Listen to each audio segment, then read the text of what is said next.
Oy, kumusta? Sa pag-aaral natin ngayon, may sisirin tayong isang ideya na medyo baliktad sa kung paano natin tinitignan ng tagumpay. Pag-uusapan natin ang paghahanap ng layunin hindi sa pagiging bida, kundi sa pagbibigay daan para sa iba. Paano kung yung tunay na kagalakan pala ay wala sa pagiging mas dakila, kundi sa pagiging mas maliit? Tara, alamin natin. Okay, so para makuha natin yung kwento, ilagay natin yung sarili natin sa eksena. Nasa kanayunan tayo ng Judea. At isipin nyo, may dalawang sikat na ministry na sabay-sabay umarangkada. Nandyan si Jesus at ang mga alagad niya, at nandyan din si Juan Bautista na matagal nang nagbabautismo sa Enon. Sabi nga, maraming tubig doon, kaya alam mo, marami rin siyang followers. At dito na pumapasok yung tanong na, sigurado ako, naramdaman mo na to kahit minsan. Anong gagawin mo kapag yung taong dating kasama mo o sinusuportahan mo ay biglang naging mas sikat sa'yo? Dito umiikot yung tensyon ng kwento, di ba? Sa inggit at sa takot na baka hindi ka na mahalaga. Okay, so unahin natin itong unang bahagi, ang krisis ng kasikatan. Dito natin makikita kung paano nagsimulang umiinit yung sitwasyon, yung tensyon sa pagitan ng mga tagasunod ni Juan at ni Jesus. So para mas malinaw, tingnan nyo to. Sa isang banda, si Juan, matatag, nakilala na. Sa kabilang banda naman, si Jesus, pabago-bago pa lang, pero yung ministeryo niya sobrang bilis ng paglago. Parehong successful, parehong nasa iisang lugar. Recipe for competition, di ba? At ayun na nga. Siyempre, may nakapansin. Lumapit yung mga alagad ni Juan. At pakinggan nyo yung sinabi nila, hindi to simpleng report Parang reklamo. May halong pag-aalala. Ramdam mo yung kaba sa boses nila na, Boss, paano na tayo? Napag-iiwanan na tayo. Sa labas parang ang pinag-aawayan lang nila ay tungkol sa bautismo o seremonya ng paglilinis. Pero alam nyo, mas malalim pa dyan yung issue. Yung bautismo, dulo lang yan ng iceberg. Ang totoong tanong ay, sino ba talaga ang may karapatan? Sino ang boss? Sino yung dapat pakinggan? Pero dito na yung aabangan natin. Sa gitna ng inggitan at kompetisyon, paano sasagutin ni Juan tong issue na to? Dito papasok yung ikalawang bahagi, kung saan ipapakita niya ang isang pananaw na galing talaga sa langit. At babaguhin nito ang lahat. At ito yung game changer. Sabi ni Juan, walang matatanggap ang isang tao malibang ito'y ibinigay sa kanya mula sa langit. Grabe, para sa kanya, hindi ito kompetisyon.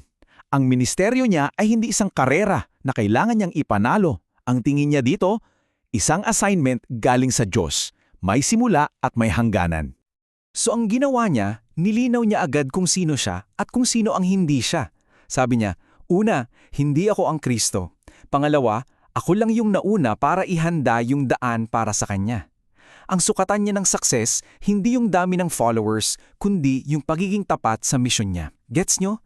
Alam na alam niya ang lugar niya sa kwento.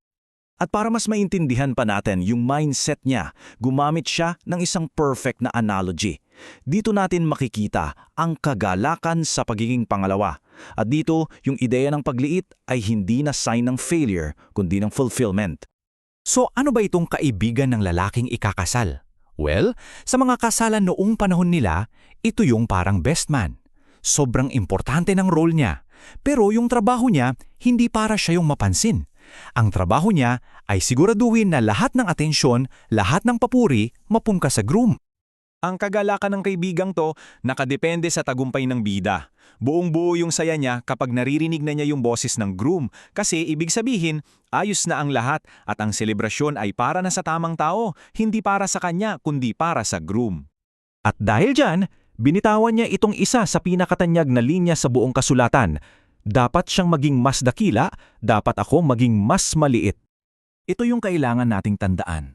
Hindi to statement ng pagkatalo Hindi niya sinasabing wala siyang kwenta, hindi. Isa itong deklarasyon ng kanyang purpose. Sinasabi niya na kapag si Jesus ang lumalaki, hindi siya nawawala, kundi natatagpuan niya yung tamang-tamang pwesto niya sa buong kwento ng Diyos. So, bakit dapat si Jesus yung maging mas dakila? Dito na tayo sa ikaapat na bahagi, yung theological foundation sa likod ng lahat ng ito. Tingnan niyo tong comparison na to.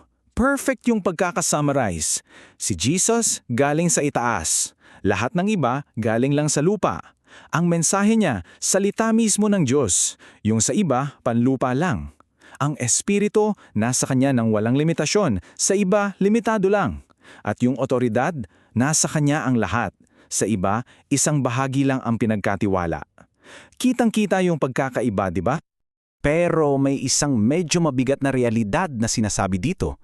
Sa kabila ng lahat ng yan, sabi sa verse 32, basically, walang tumatanggap sa patotoo niya. Zero.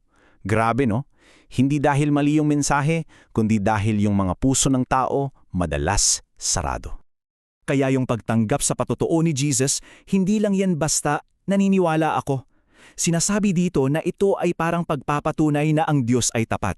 Parang kang kumipirma sa isang kontrata na sinasabi mo, pinagkakatiwalaan ko to. Itinataya ko ang sarili ko dito dahil totoo ang sinasabi ng Diyos. Isa itong aktibong desisyon. At lahat ng ito, dinadala tayo sa huling bahagi, yung konklusyon.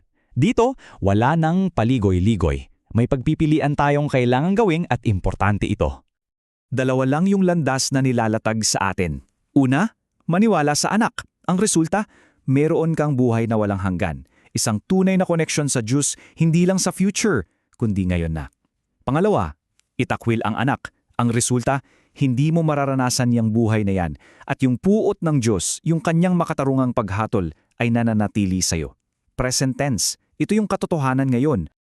Kaya iiwan ko kayo sa tanong na to. Isang tanong para sa ating lahat.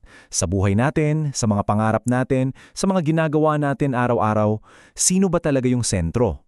Yung sarili ba nating paglago o yung pagbibigay puwang para sa Kanya? Kasi yung aral ni Juan Bautista, ipinapaalanga sa atin na baka yung tunay na kagalakan at katuparan hindi pala sa pag-angat, kundi sa pag-urong, para yung mas mahalaga ang siyang magniningning.